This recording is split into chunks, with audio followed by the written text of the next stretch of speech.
How will all of these overnight cues impact our own markets? We have our research team joining in with the trade setup and the stocks that are likely to be in the news. First up, Sudarshan is joining in to get all the market cues that we need to watch out for today. Sudarshan, good morning. What is the setup looking like today? Morning, Hormaz. So on Thursday, we saw market managing to end the session in a positive territory, but it was sharply off intraday highs. We saw a flat close for Sensex, Nifty and Nifty Bank, but outperformance by mid-cap index has continued, and that led to market breadth being in favor of advances. Coming to stock-specific move, till Wednesday, we were seeing basket buying, but it seems to have changed on Thursday. We saw a selective buying, and that is reflected in the contribution list. From banking space, if HDFC Bank saw a sharp fall and dragged both Nifty and Nifty Bank, ICICI Bank provided a major support, and similar pattern was seen in IT space as well. Infosys and TCS saw buying, while Tech, Mahindra and Wipro came under pressure ahead of earnings that are expected next week. In broader markets, especially mid caps and small caps, buying momentum is looking intact. Some of the top performers on Thursday were shipbuilders like Mazagon Dock, Cochin Shipyard, and from IT space, Coforge and Persistent, and from pharma packed, Lupin and Laurus have seen a move higher. And this broad-based buying in broader markets and sharp recovery in banking names in the last hour was reflected in institutional activities. FIs have remained buyers in Indian market even at the record levels. FIs bought shares of more than rupees 2,500 crore on Thursday, while DIIs are looking to book profits. They have sold shares of rupees 2,400 crore in the cash market on Thursday.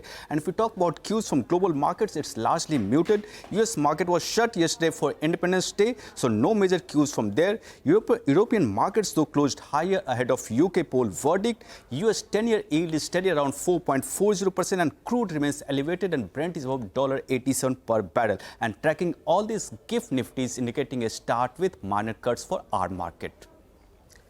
FII is buying at record levels. DI is choosing to book profits. How times change. Sudarshan, thanks a lot for that update. Now over to Vamakshi, who would list up the stocks you need to watch out for today. Vamakshi, good morning. Well, good morning, Hormaz. Let me first start off with the Q1 updates. HDFC Bank on our radar. Advances have declined sequentially. They were down nearly 1%, but the deposits have remained largely flat at 23.7 lakh crore. The CASA ratio has moderated to 36.3%. ITBI Bank reported 17% higher net advances. Total deposits, however, grew slightly slower as compared to the advances. They were up nearly 13%. Ujjivan Small Finance Bank's gross loan book was saw an uptick of almost 19% on a year-on-year basis and was up nearly 1% sequentially. Disbursements, however, were down nearly 21% sequentially. Total deposits were up 22%, and the CASA ratio has moderated on a year-on-year basis as well as a sequential basis at 25.6%. ESAP Small Finance Bank gross advances were up 30%, deposits were up 33.4%.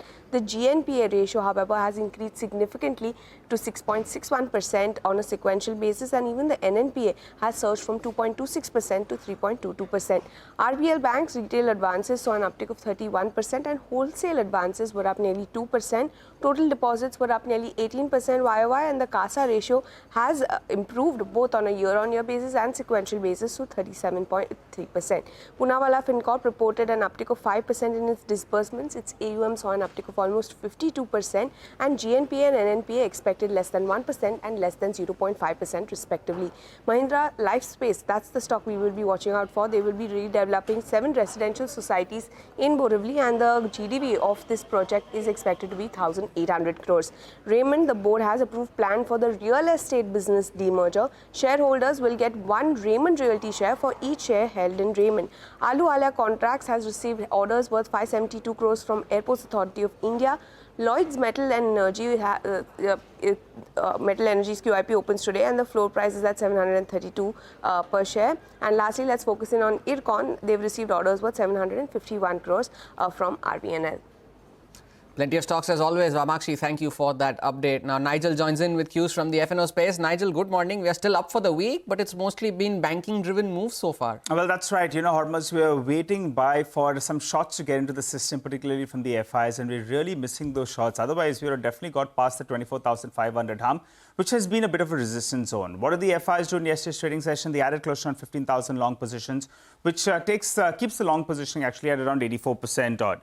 And if you look at it, for the week itself, the FI short positions, the long positions actually, they have been moving up. So the FI long positions have moved to around 3.9 lakh contracts odd, while the client short positions, well, they as well have been moving to the other extreme. So, that's the way that things have shaped up as of now. Moving to the strikes, you have two strikes that are very active. The 24,500 call, well, that's been the important one, and the 24,200 put on the downside. So if you're looking at a bit of a range, on the downside, the 24,100 mark, that's important. On the upside, the 24,550 range, that's the important one. Just want to correct myself here that the FIs, they are net long on the index, while the clients, they are net short on the index as well. The stock in focus is going to be HDFC Bank. We have seen some weakness in yesterday's trading session, even the previous trading session on the day that the market was quite excited about that MSCI rejig that will take place in the month of August. Yesterday, the stock ended under pressure with a cut of around 2.5%, and the update that they've given is not very, very inspiring. So today, the stock pulls back a little bit. Let's see whether or not at lower levels there is some buying, but that's going to be the big mover in today's trading session. If we can see a recovery, it will help the markets. Otherwise, in fact, we could be in for a bit of a day of consolidation, or maybe a bit of a negative take. Back to you. All eyes on HDFC Bank, as has been the case all through the week, isn't it, Nigel? Thanks a lot for that. Time